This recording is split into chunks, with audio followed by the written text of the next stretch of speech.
सारे ट्रीटमेंट्स हमने पढ़ लिए थे, और पढ़े क्या थे, 3D में पढ़े थे, लिख लिख के सीखा था सबको। Still if there is any problem, आप पूछ सकते हैं मेरे से after I finish of these 4 जो पेंडिंग थे। एल्स जब आप होमवर्क करेंगे तो काफी क्लैरिटी आपकी आ जाएगी।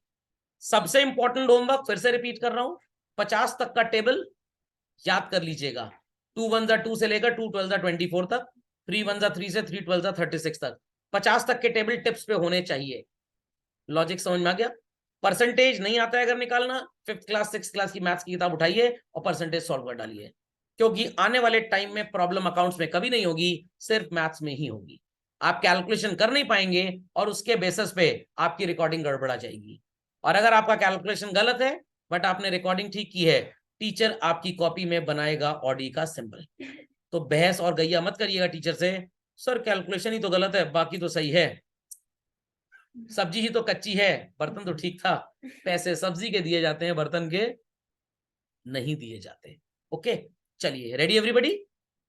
तो 4 कॉम्पोजिशन एकदम मिलते जुलते हैं, outstanding, prepaid, accrued and pre received. Ready everybody children? Children ready everybody? Yes sir. चलिए, मैं कुछ कंटेंट लिख रहा हूं आपको इन वर्ड्स का डिफरेंस समझाने के लिए। आप भी लिखना स्टार्ट करिए। रेंट पेड ₹10,000,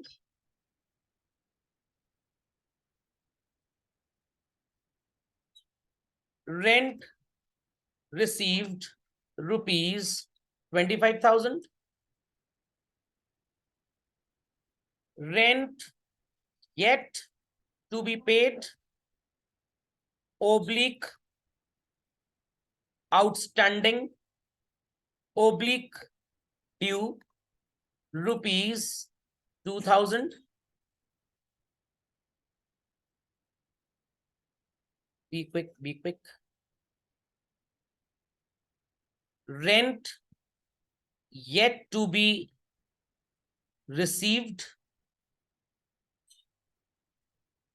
और accrued, यहां पे ड्यू शब्द इस्तेमाल नहीं करेंगे, अर्नड शब्द इस्तेमाल होगा। Children, is the visibility okay to all?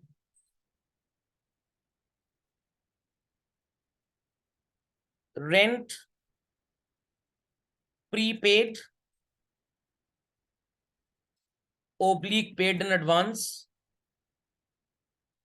oblique unexpired, मतलब सर मरा नहीं है, रेंट किसी आदमी का नाम है। अनएक्सपायर्ड का मतलब होता है पैसे आपने दे दिए हैं बट जिस टाइम पीरियड के लिए आपने दिए हैं वो टाइम अभी खत्म नहीं हुआ, तो आपने एडवांस पेमेंट किया हुआ है। All these 5 contents were clearly understood. छठा, rent accrued yet to be received, इसके लिए टर्म है नहीं, मैं बना के लिख देता हूं, ड्यू टू बी रिसीव्ड। सो कितना टेक्स्ट लिखा चलो हमने? 6। अब इनको बहुत ध्यान से आपको समझना है,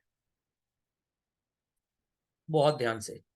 ये समझ गए तो 90% कंफ्यूजन अगले चैप्टर का आज ही सॉल्व हो जाएगा। चलन, सबसे पहले क्या लिखा है? रेंट पेड, आपने पे कर दिया मतलब आपको बेनिफिट मिल गया, और अगली बार फिर पे करेंगे तो फिर बेनिफिट मिलेगा। So this is called as what? Expense. This is called as what children? Income. This is called as what children? Income. बात समझ में आ गई? येट टू बी पेड, पे करना है बट अभी आपने पे किया नहीं, तो आपके सिर पे एक बोझ है, कॉल्ड एज अ लाइबिलिटी। पैसे वसूलने हैं बट आपको मिले नहीं, तो जिससे पैसे वसूलने हैं बच्चों वो आपके लिए हो जाएगा debtor, and the group will be called as an asset. Rent prepaid, time से पहले आपने पे कर दिया तो आपको सर्विसेज मिलनी बाकी हैं। Rent accrued, yet to be received, oh sorry sorry sorry, मैंने उल्टा लिख दिया, सॉरी, रिपीट हो गया चिल्ड्रन। आउटस्टैंडिंग पहले लिख चुके हैं ना,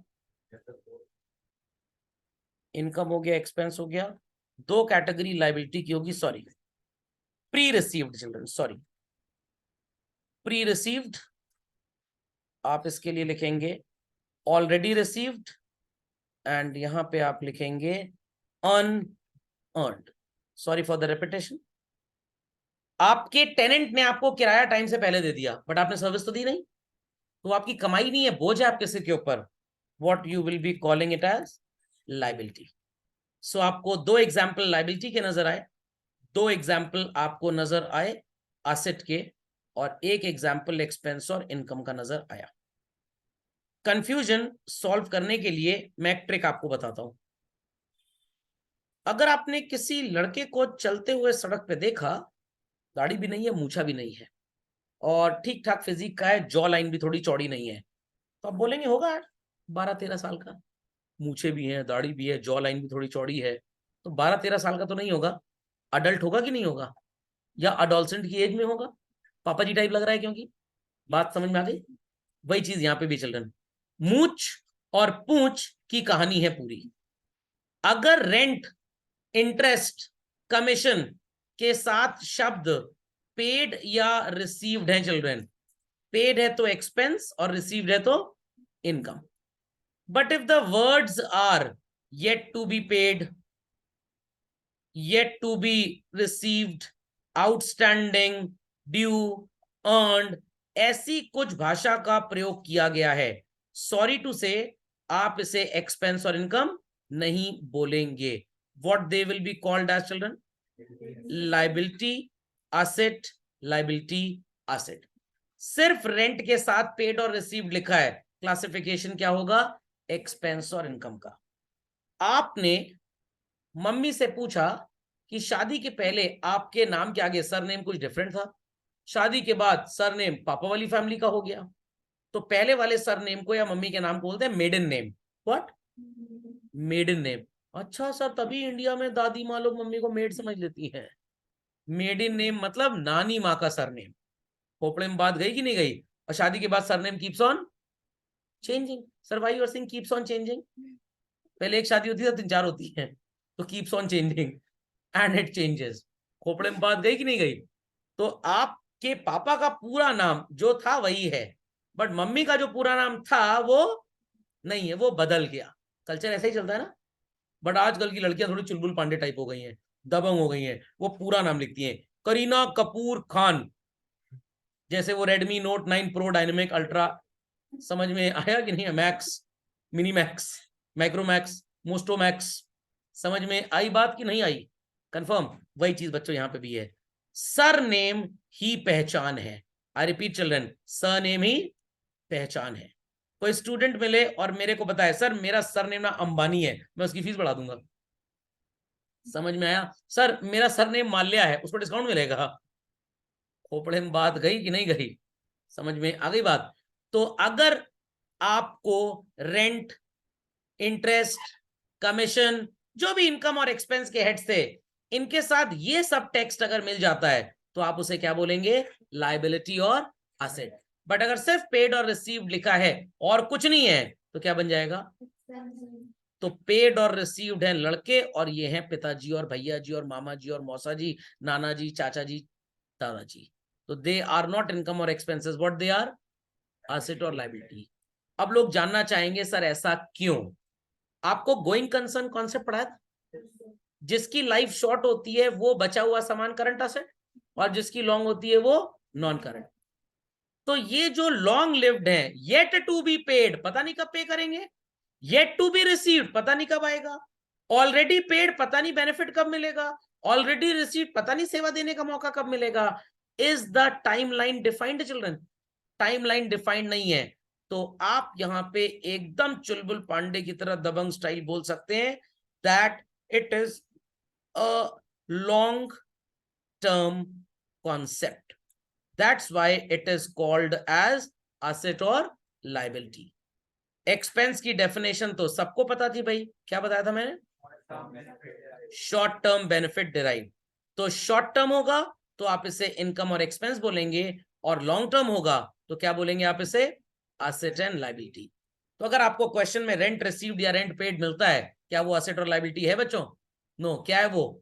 एक्सपेंस और इनकम। दैट्स वाई यहाँ पे उसका कोई हेड नहीं होता, एंड हम छोटे बच्चे हैं और हम पापा मम्मी के रूम में ही बीच में सोते हैं। गिर गिर आ गए, पता लगा निपट गए, आत्मा भटकने लग गई कल से, पापा मम्मी को भी डर है इसलिए बीच में सुलाते हैं, भाग ना जाए घर छोड़ छाड़ के। बच्चे बड़े हो गए, लात पड़ रही एक दूसरे के ऊपर, पता लगा सो रहे तो बड़ाम से लात पड़ी, मुंह टूट गया पूरा। लॉजिक समझ में आया कि नहीं आया? तो भाई अलग रूम दे दिया, जाओ वहां जाके रहो। रात को चलने की बीमारी है, चिल्लाने की बीमारी है, कारगिल में थे पिछले जन्म में, तो भैया जाओ अलग रूम में सो। तो अभी आप बन गए हैं लायबिलिटी और एसेट अपने घर के लिए, और 10 साल पहले क्या थे? इनकम और एक्सपेंस थे। समझ में आया? नहीं सर, हम दादा दादी के रूम में सोते थे, आप वर्क इन प्रोग्रेस थे ना, आप शॉर्ट टर्म है ना लॉन्ग टर्म, मीडियम टर्म थे सर आप। भाई दादा दादी का मुंह होता है, दादा दादी का मुंह होता है। लॉजिक समझ में आया कि नहीं? मुंह नहीं होता, मतलब होता है। बच्चा पे पे टी टी किया, नालायक सुअर, सो रहा नहीं है। अब सुबह मम्मी लेट से उठेंगी तो दादाजी का टिफिन लेट बनेगा, दादी माँ को चाय लेट मिलेगी, तो दादी माँ कहने बहू से तुम आराम से सो, इस चिबिल्ले को तो मैं देख लेती हूँ जरा, ताकि सुबह 5 बजे उठ के कपड़ा जरूर धुल जाए। समझ में आई बात की नहीं? जोक सपाट। तो ये बात सबको समझ में आ गई?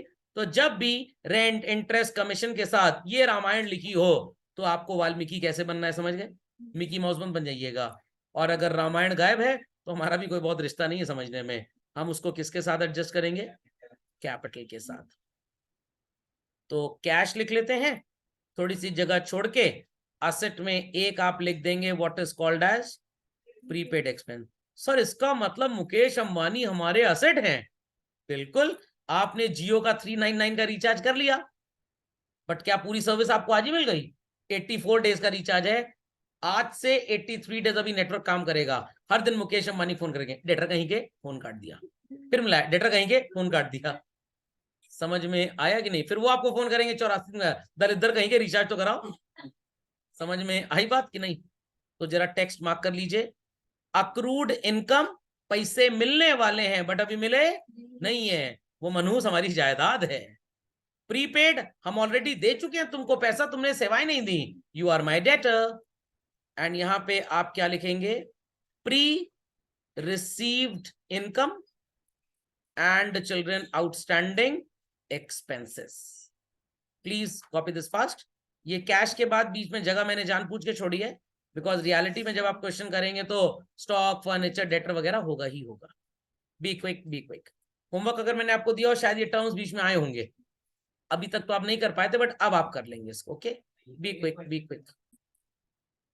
तो लेट स्टार्ट। पहला ट्रांजैक्शन मनगढ़ंत है, started business with cash 1 lakh rupees. So what we'll do underneath cash children? Plus. And what we'll do underneath capital? Plus. ध्यान से सुनिएगा, प्लस साइन जरूर लगाइएगा। कुछ बच्चों की आदत होती है कि भाई प्लस है तो लिखने की जरूरत क्या सर? Full disclosure principal. मजाक कर रहा हूं, यहां फुल डिस्क्लोजर ऐसे नहीं लगता, बट आपको प्लस साइन लगाना पड़ेगा, टीचर आपके मार्क्स काट लेंगे। Okay. Rent paid children, money is going out और coming in? Money is going out, क्या करेंगे कैश में? माइनस। कैपिटल में भी माइनस करेंगे, why? Services are derived, owner का सैक्रिफाइस कम होगा, उसे मेहनत कम करनी पड़ेगी क्योंकि प्रेमाइसेस किसी और के वो इस्तेमाल कर रहा है। Rent received children, cash will come in और go out? come in. And is it written anywhere that the owner is taking money to his home? No. So ये कमाई का पैसा बिजनेस में ही छोड़ रहा है, बेचारे का सैक्रिफाइस बढ़ गया। What to do? प्लस। इतना सबको समझ में आता है? चलिए अब स्टार्ट करते हैं nuclear attack. Rent yet to be paid, मतलब किराया ड्यू हो गया है, सर्विस आपने ले ली है बट पैसा दिया नहीं है। Children, will there be any cash movement? तो क्लियर हो गया कि ये कैश में एडजस्ट नहीं होगा, कैश में एडजस्ट नहीं होगा। Rent yet to be paid, outstanding है, पेंडिंग है, बकाया है। सर्विस तो मिल गई, सर्विस मिली बिजनेस में, किसको मिली? ओनर को। Owner is represented as capital.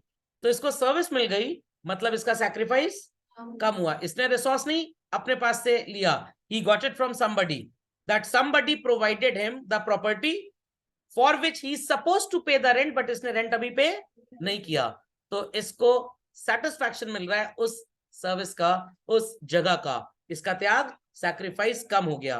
What to do? -2000. इतना समझ में आ गया? Now the question arises, sir और क्या करेंगे? 2000 रुपी हमें रेंट अभी देना है. किसको देना है बच्चों? किसको देना है? लैंडलॉर्ड को. लैंडलॉर्ड को जब तक हम पैसे दे नहीं देते, उस बेचारे का सैक्रिफाइस बढ़ा हुआ है. And landlord is represented as what? मेरा शब्द ध्यान से सुनिएगा, अगले चैप्टर में काम आएगा. Landlord is represented as what? Yes sir, इतना फोकस क्यों कर रहे हैं आप इस शब्द पे? अगले चैप्टर में पता लगेगा. इसका त्याग बढ़ रहा है, इसने जगह तो दे दी, सर्विस भी दे दी, बट बदले में बेचारे को कुछ मिला नहीं. His sacrifice increases. What to do children? क्या? Very good. अब यहाँ पे लोग बोल रहे हैं ये भी तो सर एक क्रेडिटर है. बिल्कुल है, बिल्कुल है. Materiality principle. हमने क्रेडिटर की डेफिनेशन जो पढ़ी और जो अप्लाई की, दैट पर्सन जिससे हम गुड्स खरीदते हैं, ये दोनों हमारे क्रेडिटर हैं. दोनों, ये भी क्रेडिटर और ये भी. ये क्रेडिटर फॉर सर्विसेज हैं. अगर उन्हीं क्रेडिटर्स में लिख देंगे तो कल को डिस्टिंग्विश नहीं कर पाएंगे कि किससे गुड्स उधार में लिए और किससे सेवाएं उधार में ली है. टेक्निकली आप एकदम सही हैं, टेक्निकली एकदम सही है. दादा दादी भी गार्जियन है, स्कूल में जा सकते हैं, बट कन्यादान नहीं कर सकते ना, वो राइट उनके पास नहीं है. समझ में आ गया? समझ में आ गया? उनके साथ रिश्ता है, बट उन्होंने ठेका नहीं लिया पालने का. पापा मम्मी के साथ रिश्ता भी, उन्होंने ठेका भी लिया है. समझ में आया कि नहीं? तो it is a creditor, but आप एडजस्ट अलग से करेंगे. समझ गए? Confirm? Update quickly. What the next one children? Rent yet to be received. पैसा मिलना है बट अभी मिला नहीं. एनी इन्वॉल्वमेंट ऑफ कैश बच्चों? कोई इन्वॉल्वमेंट ही नहीं. मिलना है, अभी मिला नहीं. अगर मिल भी जाएगा तो सर एक काम करें, सर इसको रिकॉर्डिंग मत करिए, जब मिलेगा तब देखा जाएगा. गोइंग कंसर्न कॉन्सेप्ट कान के नीचे 2 लगाएगा आपको, बिकॉज गोइंग कंसर्न कॉन्सेप्ट बोलता है transaction is to be recorded. Materiality principle बोलता है कि उसको रिकॉर्ड करना है, चाहे कैश आया हो चाहे ना आया हो. तो रेंट मिलना है बट अभी मिला नहीं. जब मिलेगा तो पैसा आएगा. कमाई तो हो गई ना बच्चों? कमाई तो हो गई. ध्यान से मेरी बात सुनिएगा. आपके पापा ने बैंक में 1 लाख रुपीस का फिक्स डिपॉजिट कराया for a period of 10 years. For a period of 10 years. Bank आपको इस पे 10,000 रुपीज इंटरेस्ट कैश में देने नहीं आएगा. आपके अकाउंट में पैसा जमा होता रहेगा. आपकी इनकम है ना, इनकम पे गवर्नमेंट को क्या चाहिए? टैक्स. सर पैसा ही जब नहीं आया तो टैक्स कहां से देंगे? मान लीजिए 10,000 की इनकम पे 1,000 रुपीज टैक्स बना. How much? तो what the bank would do? 1,000 रुपए दे देगा गवर्नमेंट ऑफ इंडिया को टैक्स, और 9,000 रुपए आपके लिए रख लेगा. एफडी के सर्टिफिकेट पे लिखा था कि 10 साल बाद 2 लाख रुपए देंगे. कितना देंगे?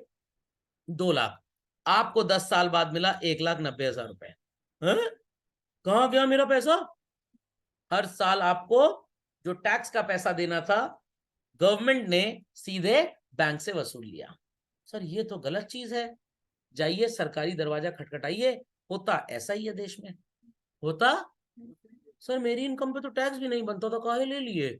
आप इनकम टैक्स रिटर्न फाइल करिए, ये जो 1,000 रुपए कटा है ये वापस आ जाएगा आपके पास. आप फिर से बैंक में जाके इसकी एफडी करा दीजिए. लॉजिक समझ में आया? तो जो लोग इंडिया में 5 लाख रुपए से कम कमाते हैं, उन लोगों की इनकम पे टैक्स नहीं लगता. आपको बैंक को यह बात बतानी पड़ेगी कि मैं ऐसा परिंदा हूं जो नादान हूं. गाना सुना था नादान परिंदे, रॉकस्टार मूवी का, स्टारिंग रणबीर सिंह या रणबीर कपूर, कौन था? रणबीर का बकवास टाइप की हीरो का नाम भी नहीं आता था मेरे को. खैर, तो अब अगर आप इस कैटेगरी के हैं कि आपकी इनकम पे टैक्स नहीं लगता, तो आपको बैंक को देना पड़ता है फॉर्म 15G. कौन सा? अगर आपकी उम्र 60 साल से कम है, 60 साल से ज्यादा, तो देना पड़ता है 15H. ये H क्या होता है? सीनियर सिटीजन हैपट H. समझ में आ गया? तो 15G और 15H डिक्लेरेशंस होते हैं कि भाई मेरी इनकम टैक्सेबल नहीं है. अगर टैक्स काटे, लगाए कान के नीचे दो. अरे ये नहीं बोलना मैनेजर को, मैनेजर साहब हमारी इनकम पे टैक्स नहीं कटता है, हमारी इनकम इतनी है ही नहीं, तो जो आपको टैक्स काटने का कीड़ा काटा हुआ है, कृपया हमारी इनकम पे टैक्स मत काटे, तो आपको फिर 2 लाख रुपए मिल जाएगा। और सर मान लीजिए हमारी इनकम पे टैक्स लगता है, हमने झूठा डिक्लेरेशन फाइल कर दिया, वही टेंशन नहीं, रहना खाना पीना जेल में सब फ्री मिलता है, आपको भी मिलेगा। सर गवर्नमेंट पकड़ेगी कैसे? एक बार हरकत करके देखिए, जब वो पकड़ ले तो पूछिएगा कैसे पकड़े। क्योंकि बैंक आपका डेटा गवर्नमेंट को देता है, पैन कार्ड होता है ना, और आप कहीं सैलरी वगैरह कमा रहे हैं, कहीं नौकरी कर रहे हैं, सर मान लिया अपने एम्प्लॉयर से कैश में पूरा पैसा ले लेते हैं, तो एक बार आप बच सकते हैं, बट अगर बैंकिंग या डिजिटल चैनल ऑप्ट हो गए तो आप बच नहीं सकते। समझ में आ गई बात बच्चों? बात समझ में आ गई? पक्का? चलिए आगे चलते हैं।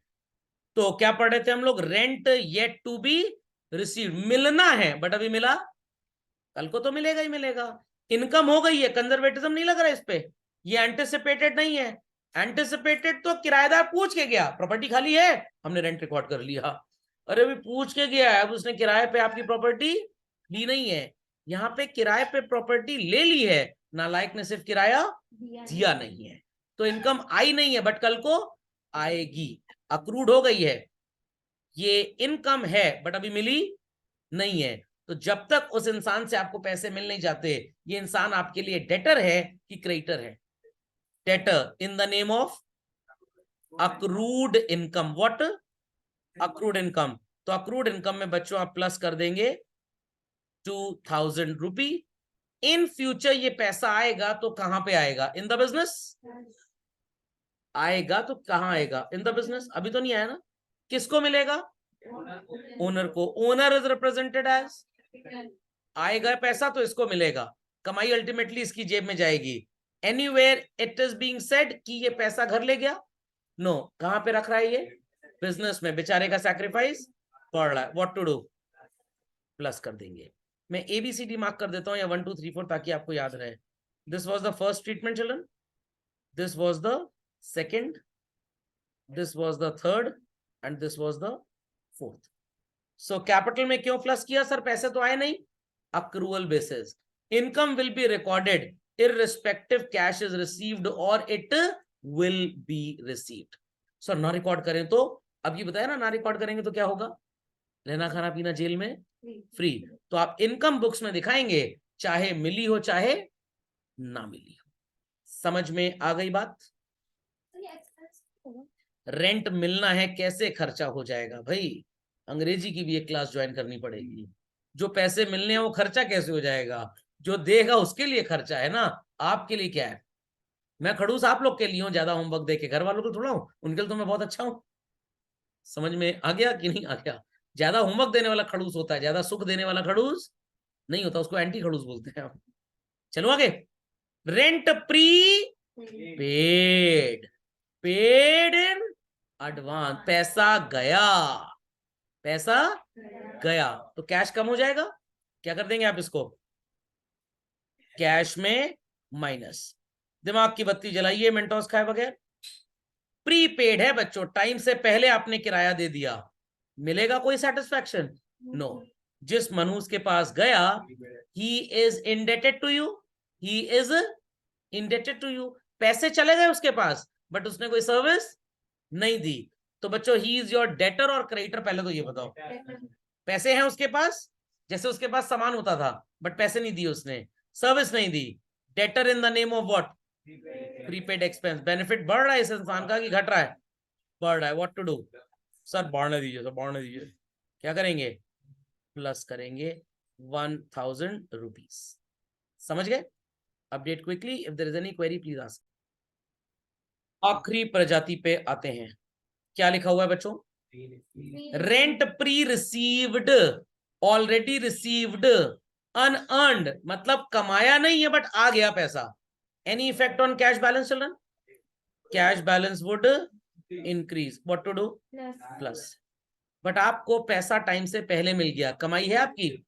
नहीं, अभी आपको सर्विस देनी है, आपके ऊपर बोझ है, ऑब्लिगेशन है, इन the name of pre receive, time से पहले पैसा मिल गया। सामने वाले ने जिसने पैसे दिए उसका सैक्रिफाइस बढ़ गया, तो ये वो सामने वाले पर्सन को रिप्रेजेंट कर रहा है, who has paid the money but बदले में सैक्रिफाइस नहीं है, बदले में सर्विस नहीं दी, उसका त्याग हो चुका है, तो उसका सैक्रिफाइस बढ़ा तो क्या करेंगे प्लस, आपका बेनिफिट बढ़ा क्या करेंगे प्लस। तो सर इसको इनकम की तरह क्यों नहीं दिखाते, अकल लगाइए, इनकम की तरह दिखाएंगे तो सरकार को इस पे आपको देना पड़ेगा टैक्स, जब इनकम नहीं है तो क्यों इनकम की तरह दिखाया जाए। समझ में आ गया, आई होप सो। टोटल वगैरह तो आपको करना आता ही है। कोई प्रॉब्लम बच्चों इन चारों ट्रीटमेंट्स को समझने में, समझ में आ गया। तो एक मैं आपको ब्रह्मास्त्र देता हूं, पेड प्रीपेड सॉरी पेड या रिसीव्ड हो, प्रीपेड या प्री रिसीव्ड हो, किसके साथ एडजस्ट होगा, समझ में आ गया पक्का। दूसरा अपना रिस्पेक्टिव हेड, शेडिंग कर देता हूं, people will be able to understand better. Prepaid या प्री रिसीव्ड होगा तो ऑलवेज एडजस्टेड विद व्हाट, समझ में आ गया, समझ में आ गया। अक्रूड एंड आउटस्टैंडिंग होगा will be adjusted with what, ये ट्रिक याद रखिए, कभी गलती करेंगे ही नहीं।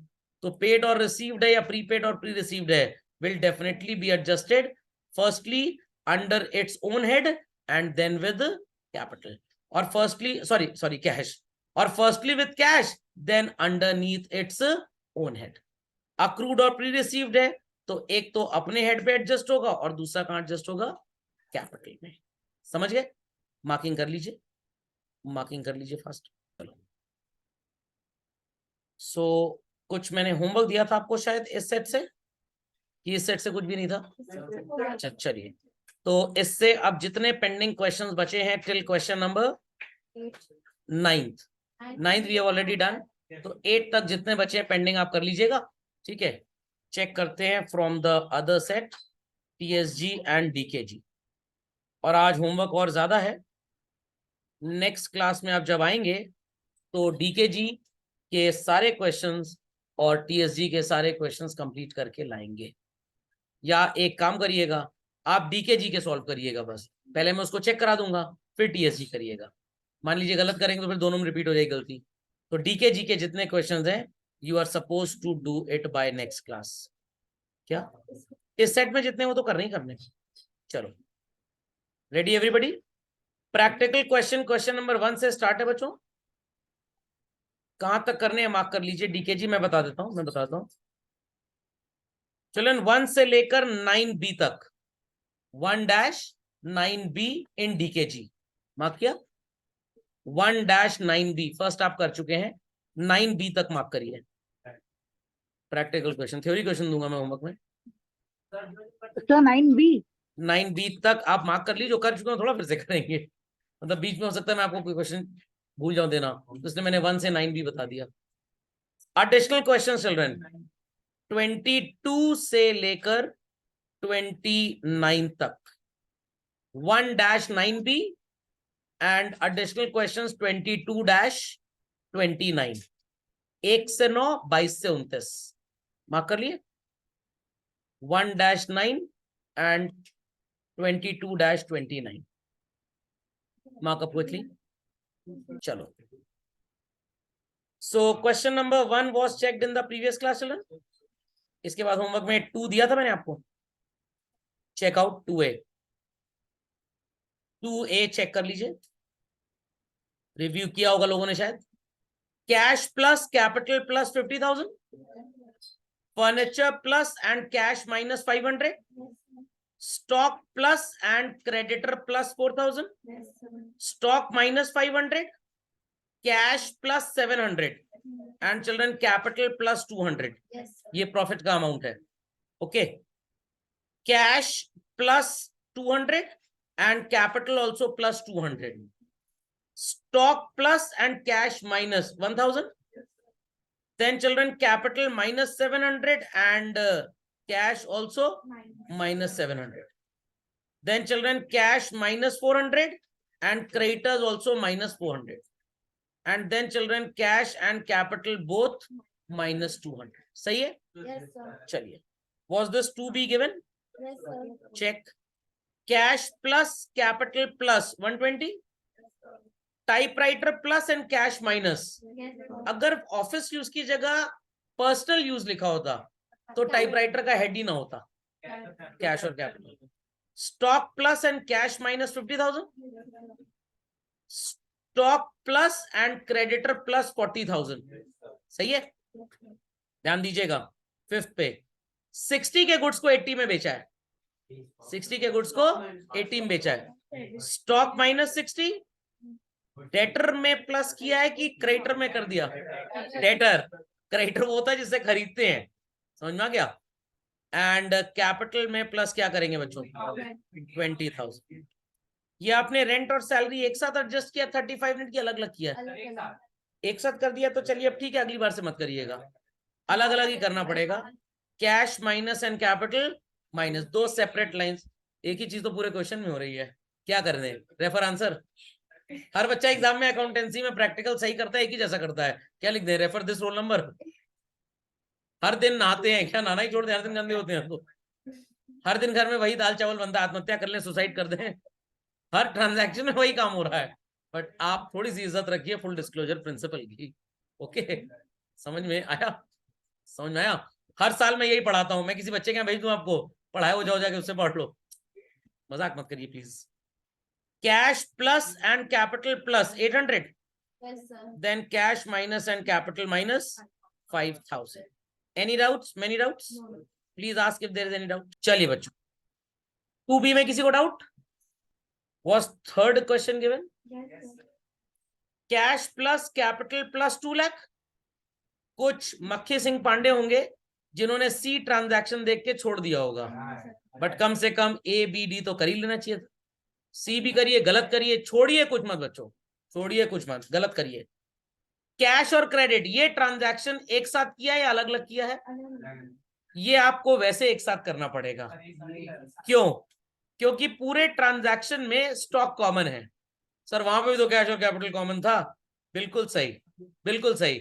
बट उस ट्रांजैक्शन को आगे चल के भी हम अलग अलग करवाएंगे और इसको हम आगे चल के एक साथ ही करवाएंगे। मतलब अगर आपने अकाउंटिंग इक्वेशन में पिछले क्वेश्चन में सैलरी और रेंट को एक साथ रिकॉर्ड कर दिया, एक साथ रिकॉर्ड कर दिया, मार्क्स कटेगा। आगे चल के भी इसको अलग अलग करना है, इसलिए इसको अलग अलग करिए। बट ये जो परचेज वाला ट्रांजैक्शन है आगे चल के एक साथ हो जाएगा, तो अभी अगर आप अलग अलग कर देंगे तो मार्क्स कट जाएंगे। तो अगर आपने अलग अलग किया तो ही मैं बताता हूँ, एक साथ किया तो ही मैं बताता हूँ, बट जिसको जैसे बोल रहा हूँ वैसे ही करिएगा, ठीक है। कैश में -60 और स्टॉक में +60, जिन्होंने अलग अलग किया है। देन स्टॉक में +150 और क्रेडिटर में भी +150। ये है कभी खुशी कभी गम। अब मूवी देखने जा रहे हैं, हम साथ साथ हैं। स्टॉक में प्लस करेंगे 2,10,000, कैश में माइनस करेंगे 60,000 और क्रेडिटर में प्लस करेंगे 150, जिन्होंने एक साथ किया है। दोनों तरीके सही है, बट आगे से एक साथ ही किया करिए, ठीक? समझ गए सब लोग? पहले लास्ट वाला बता दूं, क्योंकि सी वाला समझने के बाद समझने के लायक रहेंगे नहीं। Cash minus capital minus 5,000। ध्यान से सुनिएगा, 40,000 रुपए के गुड्स को 20% के प्रॉफिट पे बेच दिया फॉर कैश, समझ गए? देन 72,000 रुपए के गुड्स को 25% के प्रॉफिट पे बेच दिया आपने ऑन क्रेडिट। अब बच्चे कहेंगे सर इतनी तेज कैसे निकल आता है 25% ऑफ 72,000? भाई 25% मतलब 1/4, 25% मतलब 1/4, 1/4 का मतलब आधे का आधा, आधे का आधा। तो 72 का आधा होता है 36, 36 का आधा कितना होगा? 18। बाथरूम मैथमेटिक्स, जैसे लोगों को बाथरूम में गाना गाने की आदत होती है, हमें मैथ्स करने की आदत थी। 24 इंटू 32 करेंगे तो कितना होगा? समझ आया? 8 इंटू 25 करेंगे तो कितना होगा? तो इससे ये टेक्निक डेवलप हो गई, क्योंकि हमारे टीचर ऐसे हुआ करते थे, खतरनाक टाइप के। समझ में आया कि नहीं? पक्का? तो अब आप करेंगे क्या? आप स्टॉक में माइनस करेंगे 40, कैश में प्लस करेंगे 48 एंड कैपिटल में प्लस करेंगे 8,000। देन स्टॉक में माइनस करेंगे 72, डेटर में प्लस करेंगे 90 एंड कैपिटल में प्लस करेंगे 18। अकाउंटेंसी कभी डिफिकल्ट होती नहीं है, मैथ्स ही होती है जो बच्चे को ले डूबती है उसमें। तो इसलिए मैथ्स स्ट्रॉन्ग कर लीजिए, अकाउंटेंसी अपने आप स्ट्रॉन्ग हो जाएगी। और मैथ्स नहीं आती तो भूल जाएगी, पास भी हो पाएंगे कभी। अब यहां पे आप एक साथ कर सकते हैं, स्टॉक में -1,12,000, कैपिटल में एक साथ आप ऐड कर सकते हैं 26,000, और ये आपको अलग अलग ही करना पड़ेगा। What it clear? जिन्होंने ये गलत किया है इसको प्लीज ठीक कर ले। क्वेरीज, चलो question number 4, was this given? Yes, sir. Cash plus capital plus 250। लोग जानते हैं कुणाल कौन है? अरे जिसने बिजनेस स्टार्ट किया। Furniture plus and cash minus, cash minus and capital also minus. अलग अलग प्रजातियों के जानवर समझ गए थे सब लोग कि नहीं? ये जानवर अलग अलग प्रजाति के हैं। रेंट पेड अलग होता है, प्रीपेड अलग होता है, प्री रिसीव्ड अलग होता है, अक्रूड अलग होता है, आउटस्टैंडिंग अलग होता है। तो अगर मैं पूछूं 3 तरह का रेंट बताइए, rent paid, rent outstanding, rent pre received. समझ में आ गया? ये मत बोलिएगा rent paid immediately, rent paid after 2 minutes. 3C animals बताइए, फिश, फिश के पापा, फिश की मम्मी। ये गलत जवाब है। चलिए next, purchase goods on credit, stock plus creditor plus बच्चों, stock minus and cash plus and capital also plus 6,000। समझ गए? Was question number 5 given? Yes, sir. Cash plus capital plus stock plus and creditor plus. ये बच्चों same question class में किया हुआ है, ये वर्कबुक में था। ओके, तो आप उससे टैली करेंगे। Question number 6 was given, No, sir. अब कर लीजिएगा। बस इतना ही था? Yes, sir. अच्छा TSC में था, इसमें इतना ही था ना? चलिए आ जाइए, टिकिया समोसा गुजिया खिला दें थोड़ी सी। चलो TSC में कौन सा क्वेश्चन दिया था? Sir, first was not given, sir, first, second. First was given ना? Yes, sir. चेक करिए, First, दिया होगा, चेक करो। कैश प्लस कैपिटल प्लस, इसके बाद आपने बैंक का हेड नहीं बनाया होगा बट रिव्यू करने बना लिया होगा। yes. तो बैंक में प्लस करेंगे और कैश में माइनस, स्टॉक में प्लस करेंगे और क्रेडिटर में भी plus. Second was given, Yes, sir. Cash plus capital plus stock plus and creditor plus. किसने क्रेडिटर की जगह श्याम तो नहीं लिख दिया? No, sir. गलत नहीं है, बट श्याम जैसे ढेर सारे लोग आएंगे तो आप एडजस्ट कहां करेंगे उसको? आपके पास इतनी जगह नहीं बचेगी। देन चिल्ड्रन, स्टॉक में माइनस करेंगे 1800, डेटर में प्लस होगा, कैश में नहीं होगा बच्चों। Only name is given, credit transaction है। इसीलिए कहता हूं नोट्स डेली पढ़िए, डेली पढ़िए, थोड़ा सा भी हिले गए काम से। और कैपिटल में माइनस कर देंगे 300, cash minus and capital minus. Third fourth was not given, fifth was given. चलो, cash plus stock plus and capital में प्लस 120, स्टॉक में -10 और कैश में +12 एंड कैपिटल में +2, फर्नीचर में +3 और क्रेडिटर में +3। सही है?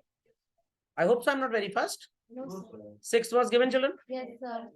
Cash plus capital plus, Yes, sir. Furniture plus and cash minus, Yes, sir. Cash and capital दोनों minus, Yes, sir. Stock plus and creditor plus, Yes, sir. Stock -2000, cash +5 and capital Three. +3। सही है? Yes, sir. After this, 700.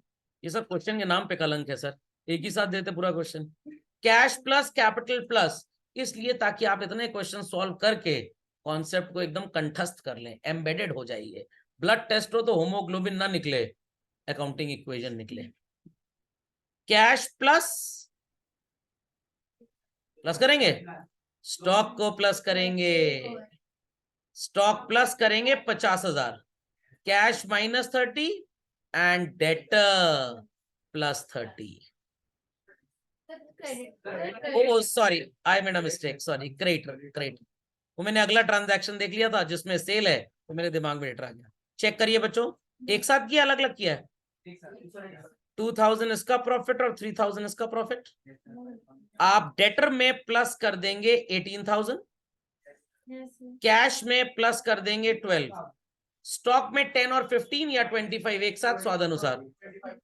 Capital में आप 5,000 एक साथ plus करिए या 2 और 3 अलग अलग कर लीजिए, चलेगा। कोशिश किया करिए एक साथ करें, आपका टाइम बचेगा इसमें, और कैलकुलेशन में भी टाइम बचेगा, दो वैल्यू नहीं जोड़नी पड़ेगी कम से कम, इसलिए कह रहा हूं एक साथ करिए। 8th was given, Yes, sir. Cash plus capital plus Yes, sir. Stock plus cash minus Yes, sir. Stock plus creditor plus stock -10 clash नहीं होगा, कैश +12 होगा। मेरे से भी तेज भागना चाह रहे हैं। कैपिटल +2 क्लैश ऑफ क्लैंस हो गया। Furniture plus and creditor Yes. Plus. भाई बच्चा गलत करे तो कृपया करके हंसे ना, क्योंकि अगर उस बच्चे ने आत्महत्या कर ली, मर गया, तो आत्मा आप ही घर में भटकेगी। समझ में आ गया? और उसमें कोई हंसने वाली बात नहीं है। ये जो लोग जो हंसते हैं ना बच्चों की गलती पे, मेरे को लगता है ये सर्कस में पैदा हुए थे, इडियट्स। कैश माइनस और क्रेडिटर भाव भी माइनस, कैश और कैपिटल दोनों माइनस। भाई गलती नहीं करेंगे तो इंसान कैसे होंगे? जानवर बनेंगे या भगवान बनेंगे? भगवान बनने की हैसियत नहीं तो जानवर ही समझ लीजिए। भाई गलती करना तो मानव धर्म है। 9th दिया था? Yes, sir. कोई कह रहे नो, कोई कह रहे yes. Yes, sir. Cash plus capital plus stock plus creditor plus full settlement. तो क्रेडिटर में तो -18 होगा, कैश में -17,500, कैपिटल में +500। Machinery plus and cash minus, Yes. Machinery minus and capital भी minus. That's it. Yes, sir. और कोई? No. बाकी यहाँ पे वैसे आप कर ही लेंगे, अगर इतना आपने कर लिया है तो कर ही लीजिएगा। जितने पेंडिंग क्वेश्चंस प्रैक्टिकल में टीएसजी में 1 से लेकर मिलेंगे आपको 19 तक सॉल्व कर लीजिएगा। 1 से 19, ठीक है? 1 से 19 टीएसजी में पेंडिंग कर लीजिएगा। समझ गए? चलिए, दैट्स ऑल फॉर टुडे।